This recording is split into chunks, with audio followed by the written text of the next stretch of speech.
Philosopher Alan Watts is known for his love for Eastern religions. In this video he talks about his life story and his studies in 4 parts. Part 1, England. My mother taught at a school where missionaries abandoned their daughters while they went to convert the heathen in China and India and Africa. And when they returned as thank offerings for taking care of their children, they gave her glorious works of Chinese embroidery and pottery. And so as a small boy, I was surrounded with these. And then my father used to read me stories from Rudyard Kipling, the Jungle Books, the Just So stories, Kim. He was one of the major sources through which the high culture of Himalaya came back to the West. And people began to inquire into Buddhism and Hinduism and the things about which he wrote. Our family was Church of England, that is Anglican. It's the most liberal of all forms of Christianity. I, after all, carried the Archbishop of Canterbury's train at his enthronement as a small boy of 13. I was in the very heart of the Church of England and brought up there, and I declared myself to be a Buddhist at the age of 15, but all they reacted was, "Jolly what, the man's a Buddhist." I found the religion I was being taught was extremely oppressive, and I really didn't like the image of God the Father that was being presented to me. It was authoritarian and bombastic. The kind of voices they used to read the scriptures and to say the prayers, I felt to be completely ridiculous. I didn't go along with the militant religion. I thought it unnecessary. If God is God, to show all this armed might was a sign of weakness.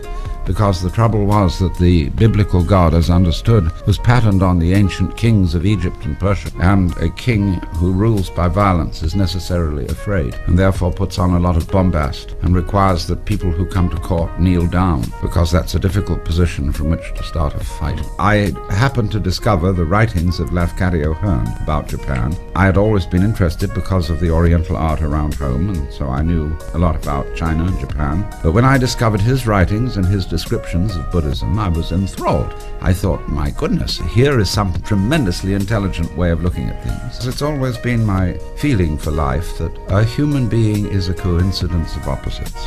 I am, on the one hand, extremely interested in religion and the mystical, because ever since I can remember, I found the universe absolutely amazing.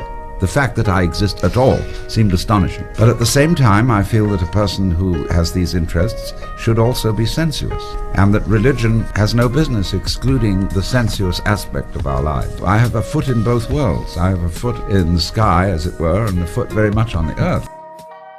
Now, you see, Buddhism is sometimes called atheism, but that's incorrect. It's not that Buddhists believe that there is no God. They don't believe in any particular conception of God, any particular idea, because they feel that's like trying to grasp water in your fingers or to catch space in a net. You can't do it. It's like trying to bite your own teeth, because you are it. We have a philosophy which we've inherited from most of the Western tradition, that we as people are not really related to the universe. We say, I came into this world. Now, we did nothing of the kind. We came out of this world in just the same way as, say, a baby comes out of a womb or an apple comes out of a tree. And the apple, therefore, shows something about the nature of the tree. So the human being likewise shows something about the nature of the universe. The universe is doing us. And this is particularly true of another Eastern philosophy, which we call Taoism, Chinese, which underlies all sorts of things like judo, the gentle way, rolling with the punch, going with the stream, going with it, always. It is, of course, to do something according to the way you like to do it. It's also to get in your own way, to obstruct yourself. We all do that. If you were God, you would get in your own way. In other words, you would find being completely in control of everything, being completely competent, a total bore, and nothing adventurous would start, unless somehow or other you could get in your own way or stumble. And so the Hebrews say that when God created Adam, he put into Adam the Yetzer Hara, which is the wayward spirit. And I call it the element of irreducible rascality. And I find it very hard to relate to people who are not aware of this in themselves. People I really like have a certain glint in their eye, which indicates that they're not entirely perfect.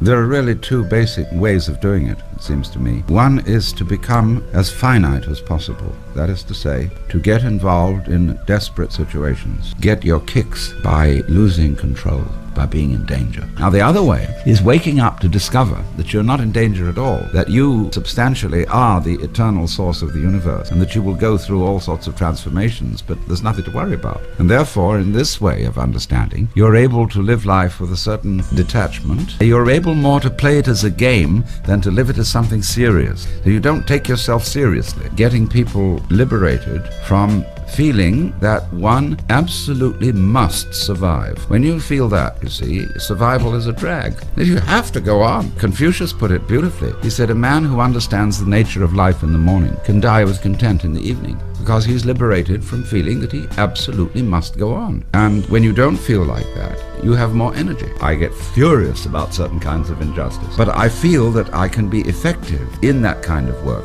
only if I know that basically it doesn't matter. If I get involved in a cause where I feel that it absolutely has to succeed, then I feel I can't work effectively for it. And that's why I feel that a certain spirit of a sense of eternity in yourself, knowing that you are one with the Godhead, then you can get immersed in helping people and doing things, but without the motivation which makes one always do the wrong thing for the right reasons.